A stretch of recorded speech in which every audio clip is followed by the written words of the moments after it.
എന്റെ ചെറുപ്പക്കാരോട്, എന്റെ സഹോദരങ്ങളോട്, സഹോദരിമാരോട് പറയാ, നീ മരിച്ചെന്ന് കേൾക്കുമ്പോൾ നിന്റെ ശത്രു വരും. അവൻ വന്നിട്ട് വീടിനകത്ത് വന്നിട്ട് നിന്റെ മുഖത്തിട്ടിരിക്കുന്ന തുണി ഇങ്ങനെ ഉയർത്തിയിട്ട് അവൻ പോലും അത്ഭുതപ്പെടണം, ഇതെന്താപ്പാ മരണം. ഇറങ്ങിപ്പോകുന്ന സമയത്ത് അവൻ അള്ളാഹിനോട് പറയണം, അള്ളാഹുവേ എനിക്കും ഇങ്ങനെ ഒരു മരണം തരണേ എന്ന് ദുആ ചെയ്യണം. അള്ളാഹു അങ്ങനെയുള്ള മരണം തരുമാറാകട്ടെ. അള്ളാഹു അങ്ങനെയുള്ള മരണം തരുമാറാകട്ടെ. 4 കാര്യമാരുടെ ജീവിതത്തിലുണ്ടോ അവന്റെ മരണം നല്ല മരണമായിരിക്കുമെന്ന് അഷ്റഫുൽ ഖൽഖ് നബി മുഹമ്മദ് മുസ്തഫ. അള്ളാഹു ഭാഗ്യം നൽകി അനുഗ്രഹിക്കുമാറാകട്ടെ. ഇൻഷാ അല്ലാഹ് നിർത്താറായോ? 11 മണിയായ 10:45. ഇൻഷാ അല്ലാഹ് 4 കാര്യമൊന്നും പറയാൻ പറ്റൂല, ഒരെണ്ണമെങ്കിലും പറഞ്ഞിട്ട് ദുആ ചെയ്ത് പിരിയാ. ഇൻഷാ അല്ലാഹ് ഇരിക്കൂലേ? കുറച്ചു നേരം കൂടി ഇരിക്കൂലേ? നിർത്താറായ? ദുആ ചെയ്യണോ? സന്തോഷം. കാരണം എന്ന് പറഞ്ഞാൽ എൻ്റെ ഭാര്യ ഇവിടെ വന്നിരിക്കുക. ഇനി ഇതുങ്ങളെ കൊണ്ട് വീട്ടിൽ പോയിട്ട് നാളെ രാവിലെ ചങ്ങനാശ്ശേരിക്ക് പോകണം. ഡ്രൈവർമാരൊന്നുമില്ല, ഒറ്റയ്ക്ക് തന്നെ പോകേണ്ട അവസ്ഥയാണ്. അപ്പം അതുകൊണ്ട് ഇൻഷാ അല്ലാഹ് നിങ്ങൾ ഇരിക്കും. ഉസ്താദ് ഒരു 4 കാര്യത്തിൽ ഒരെണ്ണമെങ്കിലും പറയണമെന്ന് ആഗ്രഹമുള്ള ഒരു കൈവക്കിക്ക്. 4 പറയും. ഇങ്ങനെയാണേ പറയും. പക്ഷെ അതെനിക്കാണെങ്ങനെ നിന്ന് വയല് പറയുന്നതാണ് നല്ലത്. ഇരിക്കുമ്പോൾ എല്ലായിടത്തും വേദന, അവിടെ ഇവിടെയൊക്കെ വേദന. അള്ളാഹ് നമുക്കൊക്കെ പോകാൻ സമയമായി. അള്ളാഹു നമുക്കൊക്കെ ഈമാൻ നൽകി അനുഗ്രഹിക്കുമാറാകണം. എൻ്റെ പ്രിയമുള്ള സഹോദരങ്ങളെ, മരണം എത്തി എന്ന് മനസ്സിലാക്കിയിട്ട് മരിക്കണം. അള്ളാഹു ഭാഗ്യം തരട്ടെ. അള്ളാഹു ഭാഗ്യം തരട്ടെ. മരണം എത്തി എന്ന് മനസ്സിലാക്കിയിട്ട് മരണത്തിന് വേണ്ടി തയ്യാറെടുത്ത് മരിക്കണം. അള്ളാഹു അങ്ങനെയുള്ള മരണം നൽകി അനുഗ്രഹിക്കുമാറാകട്ടെ. മരണം അടുത്തു എന്ന് മനസ്സിലാക്കാൻ പറ്റുമോ മനുഷ്യന്മാരെ? ഒരു മനുഷ്യന്റെ മരണം അടുത്തു എന്ന് മനസ്സിലാക്കാൻ വല്ല വഴിയുണ്ടോ? ഉണ്ടോ? ഇല്ലേ? ഒരു മനുഷ്യൻ വേണ്ട, നിനക്ക് നിന്റെ കാര്യം തന്നെ. ഒരു മനുഷ്യന്റെ മരണം അടുത്തോ എന്നറിയാൻ വല്ല അടയാളം ഉണ്ടോ? ഉണ്ടോ? ഇല്ലേ? ഉണ്ടോ? ഇല്ലേ? ഉണ്ട്. ഇല്ല? ഉണ്ടോ? ഇല്ലേ? 3 അടയാളമുണ്ടെന്ന് അഷ്റഫുൽ ഖൽഖ് നബി മുഹമ്മദ് മുസ്തഫ. ഉറക്കെ പറ. ഒരു മനുഷ്യന്റെ മരണം അടുത്തിട്ടുണ്ടോ എന്നറിയാൻ 3 അടയാളമുണ്ട്. അള്ളാഹു പഠിക്കാൻ ഭാഗ്യം തരട്ടെ. ഒരു 3 അടയാളം പറഞ്ഞു തരട്ടെ. നീ വേറെ ആരെയും നോക്കണ്ട, നിനക്ക് പോകാൻ. ഈ പറയുന്ന 3 അടയാളത്തിൽ ഏതെങ്കിലും ഒരെണ്ണം ഉണ്ടെങ്കിൽ ഇന്ന് നന്നായിക്കൊള്ളണം. അള്ളാഹു ഭാഗ്യം തരട്ടെ. അത് നന്നാവൂലേ? ഒറ്റ അടയാളം, ഈ പറയുന്ന 3 എണ്ണത്തിൽ ഒരെണ്ണമെങ്കിലും ജീവിതത്തിൽ ഉണ്ടെങ്കിൽ ഇന്ന് മുതൽ കൂട്ടിക്കോ, നീ എപ്പോ വേണമെങ്കിലും പോകാം. അള്ളാഹു ഈമാൻ നൽകി അനുഗ്രഹിക്കുമാറാകട്ടെ. ഒന്ന് ഇന്ന് വയല് കഴിഞ്ഞ് നേരെ വീട്ടിൽ പോവാം. ഇന്ന് വയല് കഴിഞ്ഞിട്ട് നേരെ വീട്ടിൽ പോകണം. വീട്ടിൽ പോയിട്ട് നേരെ കണ്ണാടിയുടെ മുന്നിൽ പോയി നിൽക്കണം. എന്താ ഇപ്പൊ അവിടെ ബഹളം? സ്ഥാന അത് ഈ പറയുന്ന അടയാളം വല്ലതും ഉണ്ടോ നോക്ക് അവിടെ ഇരുന്ന്. എന്നിട്ട് പേപ്പറും പേനയൊക്കെ ചിരിക്കണ്ട, പഠിച്ചോ. ഇന്ന് വയല് കഴിഞ്ഞ് നേരെ വീട്ടിൽ പോയിട്ട് കണ്ണാടിയുടെ മുന്നിൽ പോയി നിൽക്കണം. എന്നും ഗ്ലാമറല്ലേ നോക്കണേ? എന്നും പോയിട്ട് സുന്ദരനാണോ, അങ്ങനാണോ, ഇങ്ങനാണോ എന്നൊക്കെ നോക്കും നമ്മളൊക്കെ. പക്ഷെ ഇന്ന് വയല് കഴിഞ്ഞ് പോയിട്ട് സൗന്ദര്യമൊന്നും നോക്കരുത്. കണ്ണാടിയുടെ മുന്നിൽ പോയിട്ട് നല്ലതുപോലെ ഈ തലയിലിട്ടിരിക്കുന്ന തൊപ്പിയും തോർത്തും ഷാളൊക്കെ ഒന്ന് എടുത്ത് മാറ്റണം. കണ്ണാടിയിൽ ഇങ്ങനെ നോക്കണം. ഈ മുടിയിലും ഈ താടിയിലും ബയാലു ശഅരിക ബഅദ സവാദിഹി, ഈ കറുത്ത മുടികൾക്കിടയിൽ എവിടെയെങ്ങാണം ഒരു വെളുത്ത രോമം കണ്ട വാപ്പ നിനക്ക് സമയം അടുത്തു എന്ന് നബി മുഹമ്മദ് മുസ്തഫ. നബി മുഹമ്മദ് മുസ്തഫ തലയിലെയോ താടിയിലെയോ കറുത്ത രോമത്തിന്റെ ഇടയിലെങ്ങാണം ഒരു വെളുത്ത രോമം കണ്ട ഇന്ന് നന്നായിക്കോ എന്ന് നബി മുഹമ്മദ് മുസ്തഫ. ഇനി വെളുക്കാന്നുമില്ല അല്ലേ? വെളുക്കാന്നുമില്ല. വെളുത്ത വാപ്പമാര് താടിക്ക് വെളുത്ത് പടച്ചനെ അല്ലേ? എന്റെ പ്രിയമുള്ള സഹോദരങ്ങളെ, മുടി നരയ്ക്കുന്നത് മരണത്തിന്റെ അടയാളമാണെന്ന് നബി മുഹമ്മദ് മുസ്തഫ. പ്രായമുള്ള വാപ്പമാര് വരെ ക്ലീൻ ഷേവ അല്ലേ? ക്ലീൻ ഷേവ. 50 വയസ്സായിട്ട് നന്നാകാത്തവനെ പിന്നെ അള്ളാഹു നന്നാക്കില്ലെന്ന് നബി മുഹമ്മദ് മുസ്തഫ. പഠിച്ചൊറ്റ ഹദീസ്. 50-55 വയസ്സായിട്ട് നന്നാകാത്തത് വീട്ടിൽ കണ്ടിട്ടില്ലേ? എല്ലാം നരച്ചു. ടിവിയുടെ മുന്നിൽ ഇരുന്ന് കുത്തിക്കൊണ്ടിരിക്കുക. ഒരു സുബ്ഹാനല്ലാഹ് പോലും ആ മനുഷ്യൻ പറയൂല. ഒരു സുബ്ഹാനല്ലാഹ് പോലും. മക്കള് പറയാറുണ്ട്, എന്റെ ഉപ്പ എന്തപ്പ ഇങ്ങനെ ആയിപ്പോയെന്ന്. മോനെ, 55 വയസ്സ് കഴിഞ്ഞിട്ട് നന്നാകാത്ത വാപ്പ പിന്നെ അള്ളാഹു നിന്നെ നന്നാക്കില്ലെന്ന് നബി മുഹമ്മദ് മുസ്തഫ. കാരണം നീ നന്നാകാൻ അള്ളാഹ് ഒരുപാട് ആഗ്രഹിച്ചു. നീ ആരോഗ്യത്തോടെ കൂടെ നടന്നപ്പോ അള്ളാഹ് വിചാരിച്ചു, പടച്ചോനെ ഇവനൊന്നും പള്ളി കയറിയിരുന്നെങ്കിൽ, ഒരു വക്കത്തെങ്കിലും നിസ്കരിച്ചിരുന്നെങ്കിൽ അള്ളാഹു എത്ര സന്തോഷം. അള്ളാഹ് ഒരുപാട് ആഗ്രഹിച്ചു. അന്നൊന്നും നീ കയറിയില്ല. നട്ടല് ഒടിഞ്ഞിട്ട് കിടന്ന് മലമൂത്ര വിസർജനം നടത്തി വീട്ടിൽ കിടക്ക. ഭാര്യ ആഗ്രഹിക്കുന്ന ഇയാളൊന്നും തീരുന്നില്ലല്ലോ. മക്കള് ദുആ ചെയ്യണം, വാപ്പ ഒന്ന് പോണേ അള്ളാഹ്. ആ സമയത്ത് പറയുക, ഒന്ന് നേരെ ആയിരുന്നെങ്കിൽ പള്ളിയിൽ പോകായിരുന്നെന്ന്. അന്ന് അള്ളാഹ് നിന്നെ തിരിഞ്ഞു നോക്കില്ല എന്ന് നബി മുഹമ്മദ് മുസ്തഫ. നബി മുഹമ്മദ് മുസ്തഫ. ശരീരത്തിലെ ഏതെങ്കിലും രോമം നരച്ചിട്ടുണ്ടോ നന്നായി കൊള്ളണം. അള്ളാഹു നമുക്ക് ഈമാൻ നൽകട്ടെ. രണ്ട് നിത്യമായിട്ടുള്ള രോഗങ്ങൾ, pressure, sugar, cholesterol, BP, thyroid, എണ്ണാൻ തുടങ്ങിയ എണ്ണാൻ മാത്രമേ സമയം കാണൂ. രാത്രി ചോറുണ്ട് കഴിഞ്ഞിട്ട് ഇങ്ങനെ വാരിയിട്ട് ഒരു പിടി അൽഹംദുലില്ലാ ടാബ്ലറ്റ് കഴിക്കുന്നു. രോഗങ്ങൾ, നിത്യമായിട്ടുള്ള രോഗങ്ങൾ മരണത്തിന്റെ അടയാളമാണെന്ന് നബി മുഹമ്മദ് മുസ്തഫ. 3, പഴയതുപോലെ ഓടാനും ചാടാനും ഇരിക്കാനൊന്നും വയ്യ. പള്ളി വന്നിട്ട് കസേരയിലിരുന്ന നമസ്കാരം കുനിയാൻ വയ്യ, നടുവേദന, ജോയിന്റുകൾക്കൊക്കെ വല്ലാത്ത വേദന. നെഞ്ച് വിരിച്ച് നടന്നവൻ വളഞ്ഞു തുടങ്ങി, കൂനു വന്നു തുടങ്ങി, തൊലിയൊക്കെ പഴയ ഗ്ലാമറൊക്കെ നഷ്ടപ്പെട്ടു തുടങ്ങി. അത് മരണത്തിന്റെ അടയാളമാണെന്ന് അഷ്റഫുൽ ഖൽഖ് ത്വാഹ റസൂലുള്ളാഹി. ഈ പറഞ്ഞ 3 അടയാളത്തിൽ ഒരെണ്ണമെങ്കിലും ഈ സദസ്സിരിക്കണം നമ്മൾ ഉൾപ്പെടെ, ഞാൻ ഉൾപ്പെടെ, നമ്മളിൽ 98% ആൾക്കാർക്കും വന്നു കഴിഞ്ഞു. അള്ളാഹു നന്നാവാൻ ഭാഗ്യം തരട്ടെ. ഞാൻ ഇന്നലെ വഅദിന് വരുമ്പോൾ നോക്കിയപ്പോൾ ഒരു മുടി നരച്ചിരിക്കണം എൻ്റെ താടിയിൽ. എനിക്കും സമയമായി. അള്ളാഹു തയ്യാറെടുക്കാൻ ഭാഗ്യം നൽകി അനുഗ്രഹിക്കുമാറാകട്ടെ.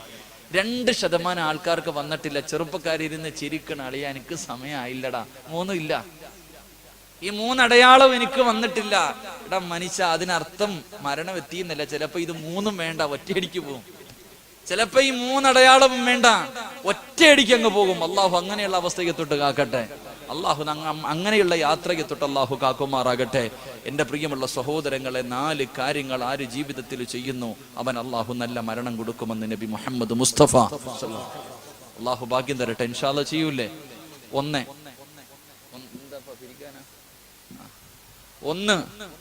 അല്ലാഹുവിന്റെ പ്രവാചകൻ സല്ലല്ലാഹു അലൈഹി വസല്ലമ തങ്ങൾ പറയുകയാണ്, നല്ല മരണം വേണോ ചെറുപ്പക്കാരാ? നല്ല മരണം വേണോ ഉപ്പാ? വെള്ളിയാഴ്ച രാവിലെ എത്രയോ പേരുടെ ജനാസ കൊണ്ട് നീ പോയി കബറടക്കിയവനാണ്. പക്ഷേ നിനക്കതുപോലെയൊന്ന് പോകണ്ടേ? മയ്യത്ത് കണ്ടിട്ടിറങ്ങി വരുമ്പോ പറയും, മരിച്ചാൽ ഇവനെ പോലെ മരിക്കണം. അവന്റെ മുഖത്തെ പ്രകാശം കണ്ടോ? അവന്റെ മുഖത്തെ ചിരി കണ്ടോ? വല്ലവന്റെ ജനാസ കണ്ടിട്ട് വരുമ്പോ പറഞ്ഞാ പോരാ, നിനക്കും അതുപോലെയൊന്ന് പോകണ്ടേ വാപ്പാ? എന്റെ ശബ്ദം കേൾക്കുന്ന പെങ്ങളെ, നല്ല മരണം വേണോ പൊന്നുമോളെ? നല്ല മരണം വേണോ പൊന്നുമോള്? അല്ലാഹുവിന്റെ പ്രവാചകൻ സല്ലല്ലാഹു അലൈഹി വസല്ലമ തങ്ങൾ പറഞ്ഞു തരികയാ. അല്ലാഹുവിന്റെ പ്രവാചകന് വഫാത്ത്. എന്റെ പ്രിയമുള്ളവരെ, റൂഹ് പിടിച്ച് തൊണ്ടക്കുടിയുടെ ഭാഗത്തേക്ക് റൂഹ് കടന്നു വരുമ്പോ അല്ലാഹുവിന്റെ റസൂലിന്റെ ചുണ്ട് ചലിക്കുകയാ. അല്ലാഹുവിന്റെ റസൂലിന്റെ ചുണ്ട് ചലിക്കുകയാ. അല്ലാഹുവേ, സഹാബത്ത് ഇങ്ങനെ ചെവി കൊണ്ടുവന്ന് റസൂലുള്ളാഹിയുടെ ചുണ്ടിലേക്ക് ചേർത്ത് വെക്കുമ്പോ തൊണ്ടക്കുടിയുടെ ഭാഗത്ത് നിന്ന് റൂഹ് ഇങ്ങനെ പിടിക്കുന്ന സമയത്തും അല്ലാഹുവിന്റെ റസൂല് പറഞ്ഞത് ഏതെന്നറിയുമോ? 5 നേരത്തെ നിസ്കാരം മറക്കല്ലേ, 5 നേരത്തെ നിസ്കാരം നീ മറക്കല്ലേ. പാതിരാത്രി ഒരുമിച്ച് കൂടി എന്റെ പ്രിയമുള്ളവരോട്, ഇന്ന് വെള്ളിയാഴ്ച രാവാണല്ലോ, ഇന്നത്തെ ദിവസം 5 നേരം കൃത്യമായി നിസ്കരിച്ച ആരെങ്കിലും ഈ സദസ്സിലുണ്ടോ? അല്ലാഹുവേ, എന്റെ പ്രിയപ്പെട്ട ചെറുപ്പക്കാരാ, അല്ലാഹുവിന്റെ പ്രവാചകനുണ്ടല്ലോ,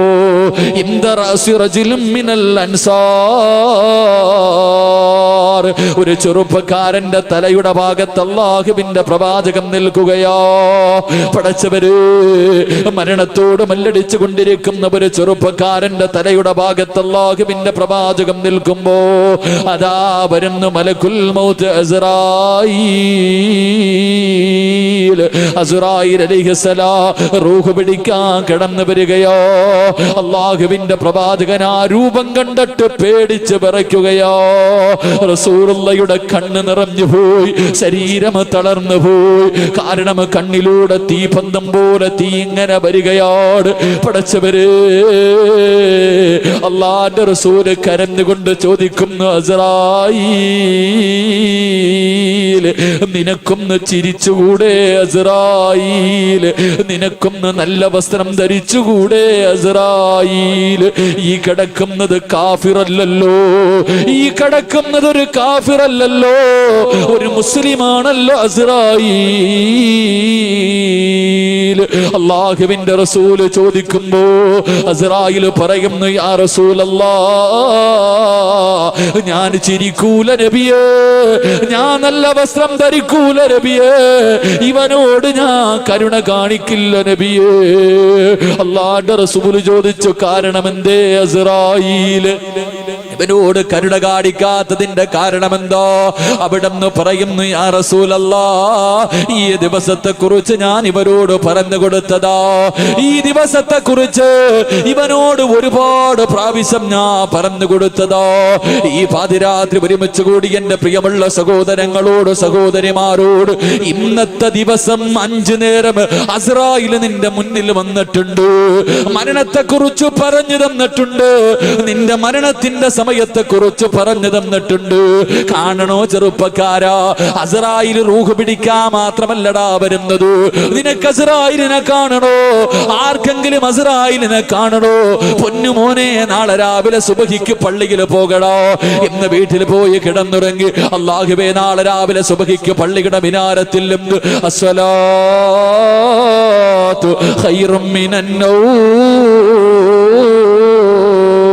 അല്ലാഹുവിന്റെ പള്ളിയുടെ മിനാരത്തിൽ നിന്ന് സുബഹി ബാങ്ക് വിളിക്കുമ്പോ ഉറക്കത്തിൽ നിന്ന് എഴുന്നേറ്റ് നല്ല വസ്ത്രങ്ങൾ ധരിച്ചിട്ട് പള്ളിയിലേക്ക് കടന്നു ചെന്നിട്ട് പള്ളിയുടെ വെളിയിലുള്ള പൈപ്പിൽ നിന്ന് ഉളുവെടുത്തിട്ട് പള്ളിയുടെ വാതിലുണ്ടല്ലോ വലത് കാലെടുത്ത് നാളെ പള്ളിയിലേക്ക് കടന്നു ചെന്നിട്ട് വലത് കാലെടുത്ത് പള്ളിയിൽ വെക്കുമ്പോ വലത് ഭാഗത്തേക്കൊന്ന് തിരിഞ്ഞു നോക്കുക. ചിരിക്കുന്ന മുഖത്തോട് നല്ല വസ്ത്രങ്ങൾ ധരിച്ചു നിന്റെ റൂഹ് പിടിക്കാൻ വരുന്ന അതേ രൂപത്തില് അസ്റായീൽ പള്ളിയുടെ കവാടത്തിൽ നിൽക്കുന്നുണ്ട്. പള്ളിയിലേക്ക് കയറി ചെല്ലുന്ന നിന്നെ ഇങ്ങനെ കെട്ടിപ്പിടിച്ചിട്ട് അസ്റായീൽ പറയുന്നു, ചെറുപ്പക്കാരാ, നിലനിർത്തണേ പൊന്നുമോര്, നിലനിർത്തണേ പൊന്നുമോര്. എങ്കിലും മരിക്കുന്ന സമയത്ത് എന്നെ നിനക്കിതുപോലെ കാണാമെന്ന് ഓരോ ദിവസവും കുല്ല യൗമിൻ 5 മറ 5 പ്രാവശ്യം അസ്റായീൽ പറയുകയോ. നിസ്കരിക്കാത്തവരോടും പറയുന്നുണ്ട്, സീരിയൽ കണ്ടുകൊണ്ടിരിക്കുന്നവളോട് പറയുന്നുണ്ട്, അവളുടെ വീടിന്റെ മുന്നിൽ വന്നിട്ട് പറയുന്നു, വെള്ളിയാഴ്ച രാവായിട്ട് പോലും മഗ്രിബ് നിസ്കരിക്കാതെ നീരം അഹങ്കരിച്ചോ പൊന്നുമോള്, ഒരു ദിവസം ഞാൻ വരുമടി. അന്നെന്നെ കണ്ടുകൊണ്ട് പേടിച്ചുകൊണ്ട് കിടന്ന കിടപ്പിൽ കിടന്ന് മലമൂത്ര വിസർജനം നടത്തി മൃഗങ്ങളെ ചാകുന്നത് പോലെ നിനക്ക് ചാകേണ്ടി വരുമെന്ന് ഇന്ന് അസ്റായീൽ വന്ന് പറഞ്ഞിട്ട് പിരിഞ്ഞു പോവുകയോ. അല്ലാഹുവിന്റെ റസൂലിനോട് അസ്റായീൽ പറയുന്നു, യാ റസൂലല്ലാഹ്, ഇതുപോലെ ഞാൻ ഇവന് പറഞ്ഞു കൊടുത്തു നബിയേ, അനുസരിച്ചില്ല നബിയേ, അനുസരിച്ചില്ല നബിയേ. അല്ലാഹുവിന്റെ പ്രവാചകന് പേടിച്ച് കരഞ്ഞുകൊണ്ട് വീടിനകത്ത് നിന്നിറങ്ങുകയാണ്. ആ ചെറുപ്പക്കാരന്റെ ഭാഗത്ത് നിന്നിറങ്ങുകയാണ്. വീടിന്റെ വെളിയിലേക്ക് ഇറങ്ങിയിട്ട് അല്ലാഹുവിന്റെ റസൂല് കരഞ്ഞുകൊണ്ട് ചോദിക്കുന്നു, യാ അസ്റായീൽ, അസ്റായീലേ,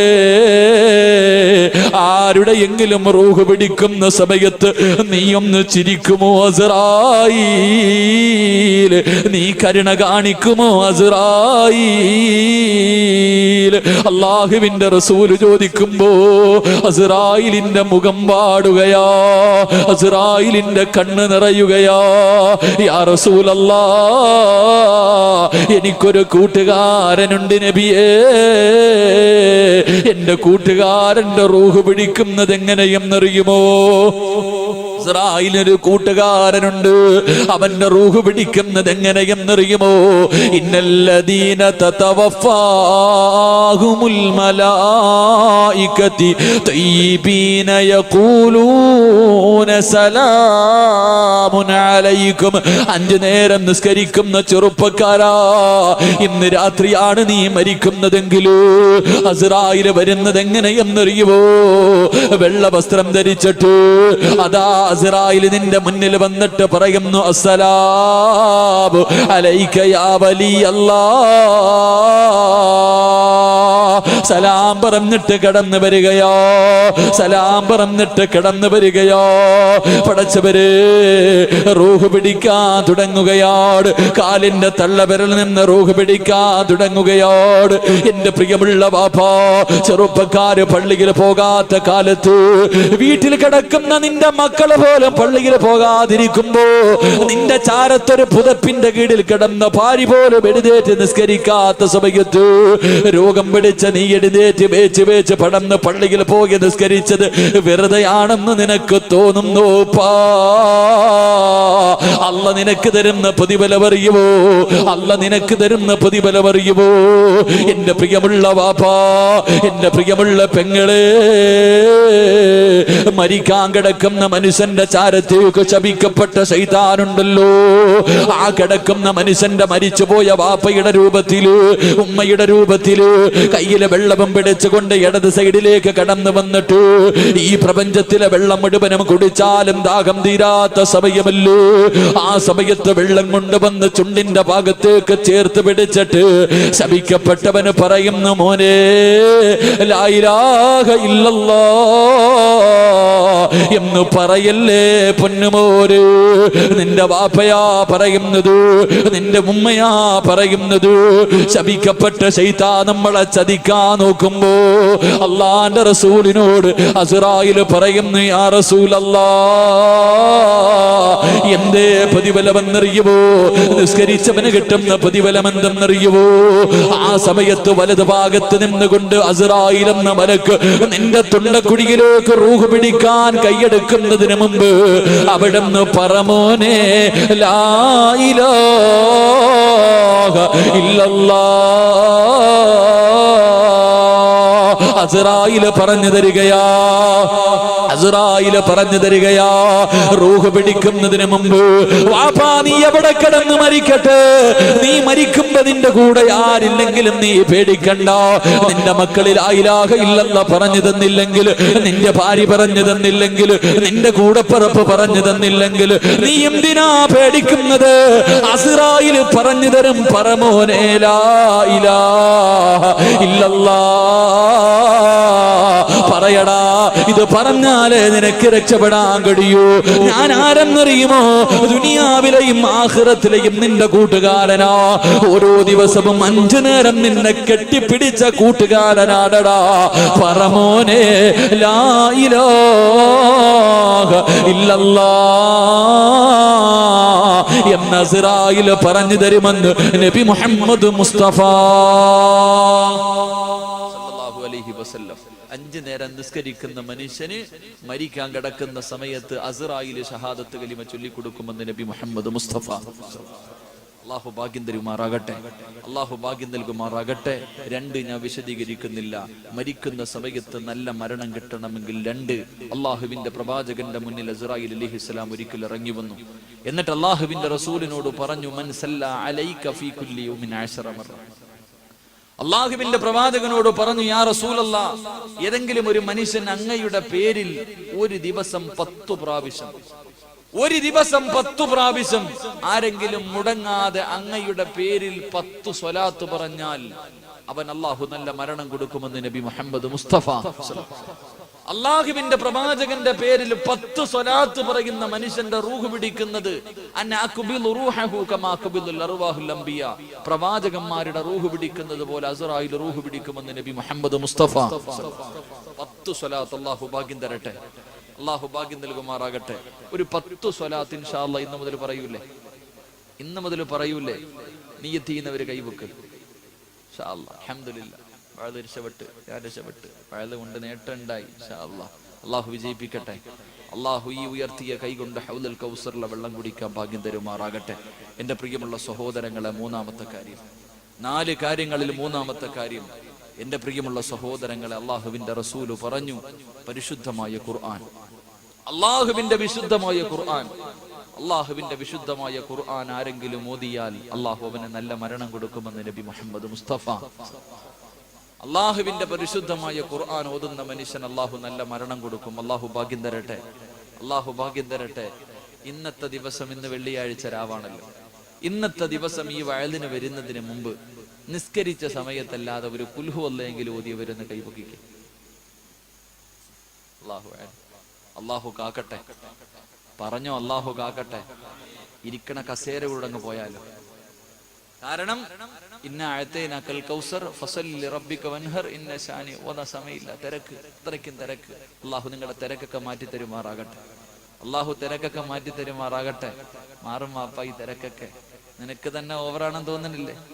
ഒരു ഇന്നാഴത്തേനെ ഓതാൻ പോലും സമയമില്ലാത്ത നിന്റെ ഈ തിരക്ക്, അത് വല്ലാത്ത തിരക്കാ. പള്ളിക്കുഴി കൊണ്ടുവെക്കുമ്പോ അതങ്ങ് മാറും. പള്ളിക്കുഴി കൊണ്ടുവെക്കുമ്പോ ഈ തിരക്കൊക്കെ അങ്ങ് മാറും. അള്ളാഹു കാക്കട്ടെ.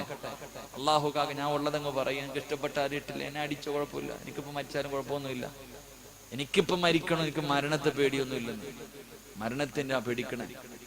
മരണത്തെ എന്തിനാ പേടിക്കണേ? അസ്രായിലിനെ കണ്ടാ ഇപ്പൊ ഞാൻ വഴുത് പറഞ്ഞുകൊണ്ടിരിക്കുമ്പോ വന്നാ ചോദിക്കുക എന്തേ താമസിച്ചേ, എന്തേ താമസിച്ചേ? കാത്തിരിക്കാൻ തുടങ്ങിയിട്ട് കാലം കുറയാ, എന്തേ താമസിച്ചേ? അങ്ങനെ ചോദിക്കണമെന്ന അള്ളാഹു ചോദിക്കാൻ ഭാഗ്യം തരട്ടെ. അള്ളാഹു ചോദിക്കാൻ ഭാഗ്യം തരട്ടെ. ഇരിക്കണം. നിങ്ങൾക്ക് ഇപ്പൊ എന്നെക്കാലം എത്ര വയസ്സുണ്ടാവും? ഇപ്പൊ എനിക്ക് 30 വയസ്സുണ്ട്. നിങ്ങൾക്ക് 56 വയസ്സ്. എന്നെക്കാലം 26 വയസ്സ് കൂടുതലാണ്. ഞാൻ ഇന്ന് മരിച്ചുപോയാ 15 കൊല്ലം ചെയ്തത് പറഞ്ഞാൽ മതി. ഞാൻ ഇന്ന് മരിച്ച 15 വർഷം ഞാൻ ചെയ്തത് പറഞ്ഞിട്ട് ഞാൻ രക്ഷപ്പെട്ടു പോകും. ഇങ്ങോട്ട് നോക്ക്, ഇങ്ങോട്ട് നോക്ക് മനുഷ്യ. ഇപ്പൊ എത്ര പറയണം എന്നാലും എന്നെക്കാലി എത്ര കൊല്ലം. അള്ളാഹു ആയാലും അള്ളാഹു അദ്ദേഹത്തിന് ആയുസ് കൊടുത്തെനിക്കുമാറാകട്ടെ. ഞാൻ അദ്ദേഹത്തെ പറഞ്ഞത് നിങ്ങൾ ചിന്തിച്ചു നോക്കിയേ. ഉള്ള നേരത്തെ പോയി അത്രയും പറഞ്ഞിട്ട് അങ്ങ് പോകാം. ഇതൊക്കെ ഇങ്ങനെ നിന്നിട്ട് എന്ത് കിട്ടാനാ? അള്ളാഹു നമുക്ക് ഈമാൻ നൽകി അനുഗ്രഹിക്കുമാറാകട്ടെ. എന്റെ പ്രിയമുള്ള സഹോദരങ്ങളെ, മരണത്തെ പേടിക്കരുത്. മരണം അള്ളാഹു തന്റെ അടിമയ്ക്ക് കൊടുക്കുന്ന സമ്മാനമാണെന്ന് നബി മുഹമ്മദ് മുസ്തഫ. സമ്മാനം വാങ്ങുമ്പോൾ ആരെങ്കിലും കരയോ? കിട്ടിയില്ലെന്നല്ലേ കരയത്തുള്ളൂ. എനിക്ക് കിട്ടിയില്ല എന്ന് ഓർത്തിട്ടേ കരയൂ. കിട്ടുമ്പോ എല്ലാവരും സന്തോഷവാ. അള്ളാഹു ആ സന്തോഷം നൽകി അനുഗ്രഹിക്കുമാറാകട്ടെ.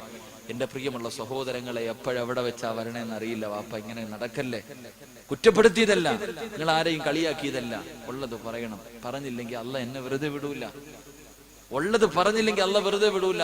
കാരണം ഒരു ഹദീസിന്റെ കിതാബിൽ കാണാം, ഒരു ചരിത്രം കാണാം. ജിബ്രീൽ അലൈഹിസ്സലാമിനെ അള്ളാഹു വിളിച്ചിട്ട് പറഞ്ഞു, ഒരു നാട് മുഴുവനും നശിപ്പിച്ചേക്കാൻ പറഞ്ഞു. ഒരു നാട് മുഴുവനും നശിപ്പിക്കാൻ പോകുമ്പോ ഒരു ചെറിയ പയ്യൻ ഇരുന്ന് ഫാത്തിഹ ഓതിക്കൊണ്ടിരിക്കുക. ജിബ്രീൽ അലൈഹിസ്സലാം അള്ളാഹുവിനോട് പറഞ്ഞു, പടച്ചവനൊരു പയ്യൻ ഇരുന്ന് ഫാത്തിഹ ഓതുന്നു, എന്ത് ചെയ്യണം? അള്ളാഹു പറഞ്ഞു, നീ തിരിച്ചു വന്നേരം ഒന്നും ചെയ്യണ്ട. ആ പയ്യൻ ഫാത്തിഹ ഓതിയതിന്റെ ബർക്കത്ത് കൊണ്ട് ആ നാട്ടുകാരെ ശിക്ഷ മാറ്റി വെച്ച് വിട്ടേക്കാൻ പറഞ്ഞു. ജിബ്രീൽ അലൈഹിസ്സലാം മടങ്ങി വന്നു. പിന്നീട് ഒരു പ്രാവശ്യം പറഞ്ഞു, ഒരു നാട് മുഴുവനും തലകീഴായിട്ട് മറിക്കാൻ പോയപ്പോ ഒരു ഉസ്താദ് ഇരുന്ന് നിസ്കരിച്ചുകൊണ്ടിരിക്കാം. എടാ, ഖുർആനിലെ ഫാത്തിഹ ഓതിയപ്പോ വെറുതെ വിട്ടാ പിന്നെ നിസ്കരിക്കുമ്പോ വെറുതെ വിടത്തില്ലേ? ജിബ്രീൽ അലൈഹിസ്സലാം അള്ളാഹുവിനോട് പറഞ്ഞു, പടച്ചവൻ ഒരു ഉസ്താദ് ഇരുന്ന് നിസ്കരിച്ചുകൊണ്ടിരിക്കുന്ന, എന്ത് ചെയ്യണമെന്ന്. അള്ളാഹു പറഞ്ഞു, ആദ്യം ആ ഉസ്താദിന്റെ കാരി വാരി അടി, പിന്നെ മറ്റുള്ളവരെ അടിച്ചാൽ മതി. ആദ്യം അവന് കൊടു, പിന്നെ മറ്റുള്ളവർക്ക് കൊടുത്താൽ മതി. അതെന്താ പടച്ചവനെ? അദ്ദേഹത്തിന്റെ കണ്ണിന്റെ മുന്നിൽ തെറ്റ് നടക്കുന്നത് കണ്ടിട്ട് തിരുത്തിയിൽ ആദ്യം ഓന് കൊടുക്കാനാ പറഞ്ഞത്. അള്ളാഹു കാക്കുമാറാകട്ടെ. ആ കൂട്ടത്തിൽപ്പെടാൻ എനിക്ക് വയ്യ, അതുകൊണ്ട് ഞാൻ പറയുന്നു. അള്ളാഹു ഈമാൻ നൽകി അനുഗ്രഹിക്കുമാറാകട്ടെ. പരിശുദ്ധമായ ഖുർആൻ, അള്ളാഹുവിന്റെ വിശുദ്ധമായ ഖുർആൻ. ആ ഖുർആനിലെ ഒരു സൂറത്ത് പറഞ്ഞു തരാം. അത് ഓതിയാ കിട്ടുന്ന ഒന്നാമത്തെ പ്രതിഫലം നിന്റെ 50 കൊല്ലത്തെ പാപം അള്ളാഹു പുറത്തു തരുമെന്ന് നബി മുഹമ്മദ് മുസ്തഫ. രണ്ട് ആ പരിശുദ്ധമായ ഖുർആൻ ഓതുന്ന മനുഷ്യന് കിട്ടുന്ന രണ്ടാമത്തെ പ്രതിഫലം, മരിക്കാൻ കിടക്കുന്ന സമയത്ത് ആര് ലാ ഇലാഹ ഇല്ലല്ലാഹ് പറഞ്ഞു കൊടുത്തില്ലെങ്കിലും പറയാനുള്ള ഓർമ്മ അവനുണ്ടാകുമെന്ന് നബി മുഹമ്മദ് മുസ്തഫ. 3 മരിച്ചു കിടക്കുമ്പോ നിന്റെ മുഖത്ത് പുഞ്ചിരി ഉണ്ടാകുമെന്ന് നബി മുഹമ്മദ് മുസ്തഫ. 4 നിനക്ക് സ്വർഗം നിർബന്ധമാണെന്ന് നബി മുഹമ്മദ് മുസ്തഫ. ഇവെല്ലാം വേണോ? ഇനി വല്ലതും വേണോ? 1 50 കൊല്ലത്തെ പാപം. 2 ലാ ഇലാഹ ഇല്ലല്ലാഹ് പറഞ്ഞു മരിക്കാനുള്ള ഭാഗ്യം. 3 നിന്റെ മുഖത്ത് മരിച്ചു കിടക്കുമ്പോഴും പുഞ്ചിരി. 4 നിനക്ക് സ്വർഗം നിർബന്ധമാണെന്ന് നബി റസൂലുള്ളാഹി. ഇൻഷാ അല്ലാഹ് ഓതിക്കൂടെ ഒന്ന് കൈപൊക്കിക്ക നിയ്യത്ത് ചെയ്യുന്നത്. അൽഹംദുലില്ലാഹ്. അല്ലാഹ് ഇതിനകത്ത് പിശുക്കന്മാരുണ്ട് അല്ലേ? ഇതിനകത്തും ഇതിനും മനസ്സില്ലാത്തവനുണ്ട്. ഓനെ കുറിച്ച് ഞാൻ എന്ത് പറയാനാ? അള്ളാഹുബെ പരിശുദ്ധമായ ഖുർആനിലെ ഒരൊറ്റ ഒരു 4 വരിയുള്ള സൂറത്ത് ഓതിയ സ്വർഗം. നിങ്ങളെക്കാലം എത്രയോ കൊലകൊമ്പന്മാർ ഇവിടെ വന്ന് വഴുതു പറഞ്ഞിട്ടുണ്ട്. ഉസ്താദെ, അന്ന് എന്നെ കൊണ്ട് പറ്റിച്ചിട്ടില്ല, ഇനിയിപ്പോ നിങ്ങൾ വേണ്ടടാ. ഇനിയ അത്രയ്ക്കും ചങ്കൂറ്റമുള്ള ആരെങ്കിലും ഈ സദസ്സിരുന്നുണ്ടെങ്കിൽ നിന്റെ ഈ ചങ്കൂറ്റത്തിന്റെ പ്രതിഫലം കേട്ടോ. ഈ കാണിച്ച ഈ ആണത്തം ഉണ്ടല്ലോ, ആ ആണത്തിന്റെ പ്രതിഫലം എന്തെന്നറിയോ? പൊന്നുമോനെ, നീ ഈ ലോകത്ത് എവിടെ കടന്നു മരിച്ചാലും ഏത് തങ്ങളല്ല, വലിയല്ല, ഏത് പ്രവാചകൻ നിന്റെ മുന്നിൽ വന്നിട്ട് ലാ ഇലാഹ ഇല്ലല്ലാഹ് പറഞ്ഞു തന്നാലും അത് പറയാനുള്ള യോഗം നിനക്കുണ്ടാകില്ല എന്ന് അഷ്റഫുൽ ഖൽഖ് നബി മുഹമ്മദ് മുസ്തഫ. ഒറ്റ പ്രതിഫലമുള്ളൂ. ഇനി നീ മരിക്കാൻ കിടക്കുമ്പോ ഏത് കുത്തുബുല്ലക്കത്താവല്ല, ഇനി ഏതെങ്കിലും ഹിദർ നബി അലൈഹി സ്വലാം ജീവിച്ചിരിപ്പുണ്ട്, ആ നബി നിന്റെ അടുക്ക വന്നിട്ട് ലാ ഇലാഹ ഇല്ലല്ലാഹ് പറഞ്ഞാലും അത് പറയാൻ നിന്റെ നാവ് പൊങ്ങില്ലെന്ന് നബിയിന റസൂലുള്ളാഹി. ഒരൊറ്റ ആയത്ത് ഞാൻ പറഞ്ഞു തരാം, ഇന്നു മുതൽ പഠിച്ചോ, പറയാനുള്ളത് ആ സമയത്ത്. ഒരായത്ത് ഖുർആൻ തന്നെ പറയുന്നു, ഹദീസ് ഒന്നും തരേണ്ട, ബുഖാരി മുസ്ലിം ഒന്നും നോക്കണ്ട, ഖുർആൻ പറയുന്നു നിന്റെ അവസാനത്തെ വാക്ക് ഇന്ന് മുതൽ ഓതി പഠിച്ചോ. പഠിച്ചാലും പഠിച്ചില്ലെങ്കിലും പറയും. അള്ളാഹുവിന്റെ ഖുർആനിലെ ഒരു സൂറത്ത് ഓതിയ സ്വർഗം കിട്ടുമെന്ന് പറഞ്ഞിട്ട് പോലും നന്നാകാൻ മനസ്സില്ലാത്ത ആരെങ്കിലും ഈ സദസ്സിലുണ്ടെങ്കിൽ, ഏതെങ്കിലും ഒരു പെണ്ണ് ഈ സദസ്സിലുണ്ടെങ്കിൽ ഈ ആയത്ത് പഠിച്ചോ. ചാകുമ്പോ പറയാനുള്ളതാ. മരിക്കാൻ കിടക്കുന്ന മനുഷ്യന്റെ ചാരത്ത് ആരെങ്കിലും വന്ന് നിന്നുകൊണ്ട്, അള്ളാഹുവേ ഉമ്മ മരിക്കാൻ കിടക്കുകയാണ്, വാപ്പ മരിക്കാൻ കിടക്കുകയാണ്, അടുത്തു വന്ന് നിന്നിട്ട് ആരെങ്കിലും പറയുന്നു, പറവുപ്പാ ലാ ഇലാഹ ഇല്ലല്ലാഹ്. ആ സമയത്ത് തിരിച്ചു പറയുന്ന മറുപടി ഏതെന്നറിയുമോ? അള്ളാഹുവിന്റെ പരിശുദ്ധമായ ഖുർആനിലെ ഒരു സൂറത്ത് ഓതിയാ നിനക്ക് നല്ല മരണം കിട്ടും, നിന്റെ 50 കൊല്ലത്തെ പാപം പൊറുക്കും, മരിച്ചു കിടക്കുമ്പോ നിന്റെ മുഖത്ത് പുഞ്ചിരിയുണ്ടാകും, നിനക്ക് സ്വർഗം നിർബന്ധമാണ്. ഈ 4 പ്രതിഫലം പറഞ്ഞിട്ട് പോലും ഉസ്താദേ ഞാൻ ഓതില്ലെന്ന് വാസികളടിച്ച ഏതെങ്കിലും ഒരു മുസ്ലിം ഈ സദസ്സിലിരുന്നിട്ടുണ്ടെങ്കിൽ, പൊന്നുമോനെ ആരെങ്കിലും നിന്റെ ചാരത്ത് വന്ന് ലാ ഇലാഹ ഇല്ലല്ലാഹ് ഒന്ന് പറയടാ, നിനക്ക് സ്വർഗം കിട്ടുമടാ എന്ന് പറഞ്ഞു തരുന്ന സമയത്ത് നീ തിരിച്ചു പറയുന്ന വാക്ക് അല്ലാഹുവിന്റെ ഖുർആനാ പറയുന്നത്. നിനക്ക് ഖുർആനിൽ വിശ്വാസമുണ്ടല്ലോ, നിനക്ക് ഖുർആനിൽ വിശ്വാസമുണ്ടല്ലോ. അല്ലാഹ് പറയുകയാ, വശഹിദു അലാ അൻഫുസിഹിം അന്നഹും കാനൂ കാഫിരീൻ. നിന്റെ മരണമൊഴിയാ പൊന്നുമോര്, നിന്റെ അവസാനത്തെ മരണമൊഴിയാട്. ഞാൻ എങ്ങനാ മരിക്കുന്നതെന്നറിയുവോ? ഞാൻ എങ്ങനാ മരിക്കുന്നതെന്നറിയുവോ? അന്നഹും കാനൂ കാഫിരീൻ. ഞാനൊരു കാഫിറിനെ പോലെയാണ് ചത്തുപോകുന്നതെന്ന് നിന്റെ നാവ് കൊണ്ട് പറഞ്ഞിട്ടേ മരിക്കൂ എന്ന് അള്ളാഹുവിന്റെ പരിശുദ്ധ ഖുർആൻ. അള്ളാഹു നമ്മളെ കാക്കുമാറാകട്ടെ, അള്ളാഹു നമ്മളെ കാക്കുമാറാകട്ടെ, അള്ളാഹു നമ്മളെ കാക്കുമാറാകട്ടെ. ഖുർആൻ പറയുന്നു, ഉസ്താദന്മാരുണ്ട്, ചോദിച്ചു നോക്കൂ. വശഹിദു അലാ അൻഫുസിഹിം അന്നഹും കാനൂ കാഫിരീൻ.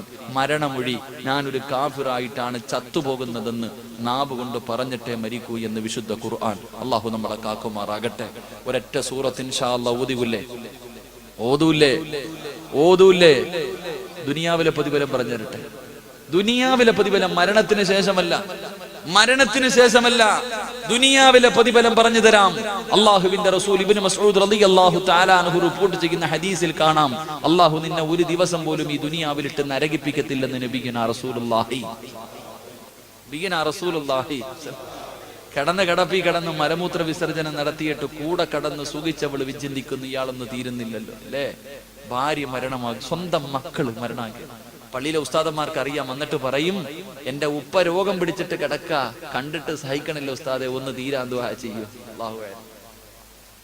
പള്ളിയിലെ ഉസ്താദന്മാരെടുക്കൽ വന്നിട്ട് പറയും, എന്റെ വാപ്പയും ഉമ്മയും രോഗം പിടിച്ചിട്ട് കിടക്കുന്നു, വേദന സഹിക്കുന്നുണ്ട്, ഇയാള് പറയണിട്ട് ഇയാളെ സഹിക്കണെന്ന്. ഈ മോൻ പറയണേട്ടാ വിചാരിക്കും ഇവനാ സഹിക്കുന്നേന്ന്. എന്റെ വാപ്പ രോഗം പിടിച്ചിട്ട് വേദന സഹിക്കണത് കണ്ടിട്ട് സഹിക്കണില്ല, നോക്കാൻ വയ്യ. വന്നിട്ട് പറയാ, മരണം ഹൈറാണെങ്കിൽ അതിനർത്ഥം എന്തേ? വാപ്പ മരിക്കാൻ വേണ്ടി ദുആ ചെയ്യണം. ഇങ്ങനെ കഴിയണ ചങ്ങായിമാരെ. അല്ലാഹു അലം. രോഗിയാണെങ്കിലും നിനക്ക് വൈകിട്ട് വീട്ടിൽ കയറി ചെല്ലുമ്പോ കാണാൻ ഒരു മനുഷ്യനില്ലേ? രോഗം പിടിച്ചിട്ട് കിടന്ന് സഹിക്കുകയാണെങ്കിലും നിനക്ക് പറയാനും കാണാനും ഒന്ന് അടുത്തിയൊന്ന് സലാം പറയാൻ ഒരു വാപ്പയും ഉമ്മ ഉണ്ടല്ലോ. ഇല്ലാത്തവനെ അതിന്റെ വേദന അറിയൂ. അള്ളാഹു നമ്മുടെ മാതാപിതാക്കൾക്ക് അള്ളാഹു മഗ്ഫിറത്ത് കൊടുത്ത് അനുഗ്രഹിക്കുമാറാകട്ടെ. സ്വന്തം മക്കള് മരണം ആഗ്രഹിക്കുന്ന അവസ്ഥ, സ്വന്തം ഭാര്യ മരണം ആഗ്രഹിക്കുന്ന അവസ്ഥ. വാപ്പ അങ്ങനെ കടന്നുപോയ എല്ലാരും നമ്മളെ വെറുക്കും. അങ്ങനെ കടന്ന വലിയ ദുരിതവാ, പക്ഷെ അങ്ങനെ കടന്ന സ്വർഗവാ. നിങ്ങൾ പറയാറുണ്ടല്ലോ, അവനൊക്കെ ചെയ്തു കൂട്ടിയതിന്റെ അനുഭവിക്കണേ. മനുഷ്യൻ ഭാഗ്യവാനാണ്, നാളെ അള്ളാന്റെ മുന്നിൽ ചെല്ലുമ്പോ അവന് സ്വർഗവാ. നമ്മളൊക്കെ ഇങ്ങനെ നടക്കണം. എന്റെ പ്രിയമുള്ള സഹോദരങ്ങളെ, അള്ളാഹു അങ്ങനെ ഒരു അവസ്ഥയെ തൊട്ട് നമ്മളെ കാക്കുമാറാകട്ടെ. അവളൊക്കെ മക്കളെയൊക്കെ വളർത്തുന്നത് വെറുതെയാ. ഇവിടെ മക്കളെയൊക്കെ വളർത്തുന്നത് വെറുതെയാ. അല്ലാഹു, ഞാൻ ഈ അടുത്ത് പള്ളിയിൽ പോയി എൻ്റെ വാപ്പാടെ ഖബർ സിയാറത്ത് ചെയ്യാൻ, പത്തനാടുത്ത് എൻ്റെ വാപ്പാടെ ഖബർ സിയാറത്ത് ചെയ്യാൻ പോയപ്പോ ബാക്ക് സൈഡിലെ ഗേറ്റ് അടച്ചിട്ടിരിക്കണം, ഫ്രണ്ടിൽ കൂടെ കയറി പോണേ. ഫ്രണ്ടിൽ കൂടെ കയറി പോകുന്ന സമയത്ത് ഒരു ഉമ്മ ബാഗും പിടിച്ച് പള്ളിയുടെ ഫ്രണ്ടിൽ നിൽപ്പുണ്ട്. ഒരു ഉമ്മ ബാഗും പിടിച്ച് പള്ളിയുടെ മുന്നിൽ നിൽക്കണ്. ചെറുപ്പക്കാരിയാ. എന്നോട് പറഞ്ഞു, ഉസ്താദെ, എന്റെ മോൻ ഖബർ സിയാറത്ത് ചെയ്യാൻ പോയിട്ട് കാണുന്നില്ല, കുറച്ചു നേരമായി, എനിക്ക് അശുദ്ധിയാ, പള്ളിക്കകത്തൂടെ കയറി പോകാൻ പറ്റൂല, ഒന്ന് ഉസ്താദ് വിളിച്ചോണ്ട് വരൂ. ആ പെണ്ണ് വിചാരിച്ചു ഞാൻ പള്ളിയിലെ ഉസ്താദാണ്. അല്ലാഹുവേ, ഞാനിങ്ങനെ ഖബർ സിയാറത്ത് പള്ളിക്കാട്ടി പോയപ്പോ കാണുന്നില്ല. പള്ളിക്കാട്ടി പോയി നോക്കി കാണുന്നില്ല. ഒരു ചെറിയ മുത്താലിമായ പയ്യൻ അങ്ങനെ നോക്കിയിട്ട് കാണുന്നില്ല. എങ്ങനെ പോയി നോക്കുമ്പോ മീസാൻ കല്ല് കെട്ടിപ്പിടിച്ചിട്ട് ഒരു ചെറിയ മോൻ, 10-11 വയസ്സുണ്ട്, 10-11 വയസ്സുണ്ട് ഒരു മോൻ ഇങ്ങനെ മീസാൻ കല്ല് കെട്ടിപ്പിടിച്ചിട്ട്, അവനെക്കാളും നീളണ്ട കല്ലിന്. ആ കല്ലിങ്ങനെ കെട്ടിപ്പിടിച്ചിട്ടിരുന്ന് കരയാ. അല്ലാഹു, ഞാൻ ഇങ്ങനെ പോയിട്ട് പൊക്കിയെടുത്തവനെ, വലിയ കഷ്ടപ്പെട്ട് പൊക്കിയെടുക്കാൻ. എന്നെ പൊക്കിയെടുത്തപ്പോ പറയാ, എന്റെ ഉപ്പ എന്റെ ഖബറാവസ്ഥ, അത് ആക്സിഡന്റിൽ മരണപ്പെട്ടു പോയി. ആക്സിഡന്റിൽ മരണപ്പെട്ടു പോയി. മോൻ ലീവ് കഴിഞ്ഞിട്ട് കോളേജിലേക്ക് തിരിച്ചു പോവാ. ഖുർആൻ പഠിക്കുന്ന മോന വീട്ടിൽ വന്നിട്ട് ലീവ് കഴിഞ്ഞിട്ട് തിരിച്ചു പോകുമ്പോ വാപ്പയോട് യാത്ര പറയാ. അപ്പാടെ ഖബറിന്റെ ചാരത്ത് മീസാൻ കല്ലി കെട്ടിപ്പിടിച്ചിരുന്ന് കരഞ്ഞ് ദുആ ചെയ്ത് എഴുന്നേക്കുമ്പോ എന്നോട് പറയണം, ഉസ്താദെ, ഒരു ഫാത്തിഹ ഓതി ദുആ ചെയ്യും. ഞാൻ എന്റെ ഉപ്പാന്റെ ഖബർ സിയാറത്ത് ചെയ്യാൻ പോയതാ. ആ 11 വയസ്സുകാരൻ എന്നോട് പറയണം, എന്റെ ഉപ്പാന് വേണ്ടി ഒരു ഫാത്തിഹ ഓതി ദുആ ചെയ്യാം. അല്ലാഹു അലം. അല്ലാഹു നമുക്ക് അങ്ങനെയുള്ള മക്കളെ നൽകി അനുഗ്രഹിക്കുമാറാകട്ടെ.